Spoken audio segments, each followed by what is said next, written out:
can't believe I spent 2,800 hours on World of Warcraft.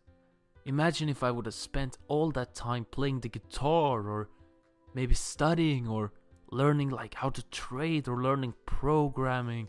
Basically, insert any other activity. I'd be rich and successful and famous now. I think we've all said this, or at least thought this at some point when we see the playtime of our beloved video games. Well, gaming is addictive and it's time consuming, but also fun. And in this video I will tell you why you can play games with a good conscience and also how you actually can make it to a more productive activity. Sounds nice, right?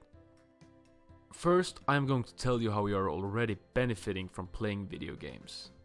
It is proven by science that playing fast-paced video games improves performance in perception, attention, and cognition. So it basically sharpens your brain to be a bit faster, improve your hand-eye coordination, and also improves your logical thinking to some degree.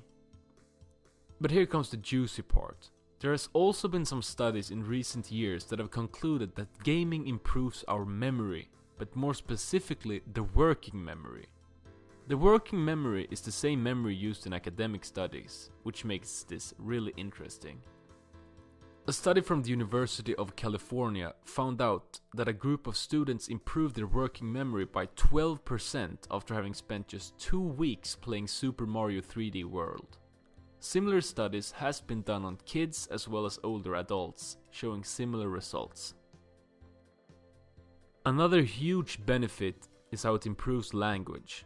So basically, if you're playing an English-speaking game, you're also reaping the additional benefit of learning that language.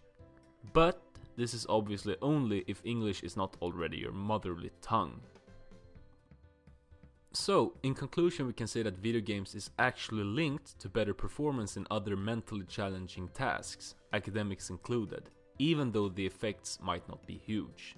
And spending 10 hours with a textbook is probably still better than spending 10 hours with the controller.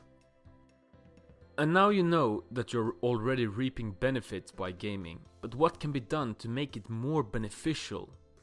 Well, this first tip is really simple. Listen to informative podcasts or audiobooks while playing. Most games, as long as you're solo, won't require you to pay 100% attention to the sound all the time. Choose a subject that you're interested in or a book you think would benefit you, and just listen to it. You will still experience the joy of the game, but you will also learn and grow in the meantime without really having to sacrifice much.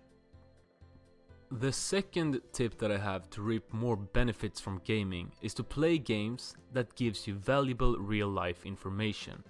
So what do I mean by this? Well, let's say you want to become a better soccer player and learn more about the beautiful game. In that case, choose to play FIFA, since you will learn about the technical, tactical, and analytical side of football as a side effect of enjoying the fun gaming experience. There are tons of simulation games out there that could really spark something in you and open up your eyes to a new hobby, or sharpen an already existing one. Young Formula 1 driver Max Verstappen honed his skills on computer games. He says that racing on simulated versions of F1 tracks influenced a number of his successful overtaking maneuvers. Most famously at the Belgian Grand Prix in 2015, when he used a move he had perfected in a racing program to overtake Felipe Nasr around the outside of a high-speed corner. And the next tip I have for you is actually to monetize your gaming. And this is obviously not for everyone, and this tip is quite far-fetched, but there are a bunch of ways to make money while gaming. You could make a YouTube channel and start to produce gaming content, or maybe you could stream on Twitch. And this is all really saturated, to be honest, but if you have some charisma, expertise, or passion that stands out of the crowd, people will watch you. But you will definitely need some work ethic to regularly produce content and market yourself in a good way. If you're really good at a game, you could try to become a competitive professional, but that's a whole nother story.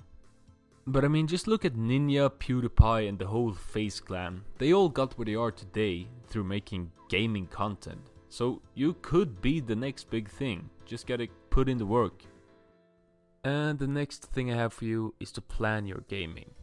Because I've previously discussed Parkinson's law on this channel, which basically means that a task will fill out the time needed for its completion. So that basically means that if you're thinking to yourself that you're just gonna play a few games before doing your homework, then that could lead to you playing for 6 hours since you didn't implement a deadline or a starting time for the activity that came after gaming, like in this case, doing the homework. So in this video, I'm discussing how you can make gaming more productive. And playing for 2 hours is better and more productive than playing mindlessly for 6 hours. I mean, that's just how it is, whether you like it or not. And this last tip that I have for you kind of relates to this, the one that I just told you, but that is to use gaming as a reward. And I know I might sound like your parents again, but if you can discipline yourself this way, it will be very beneficial in the long run. So let's say, if you can keep to this, that you study for 1 hour, and after that you allow yourself to play your favorite video game for like 2 hours. So basically what this does is that it shifts gaming from just a time-wasting activity to something you earn to do, and by making sure you take care of your more important or crucial productive tasks first.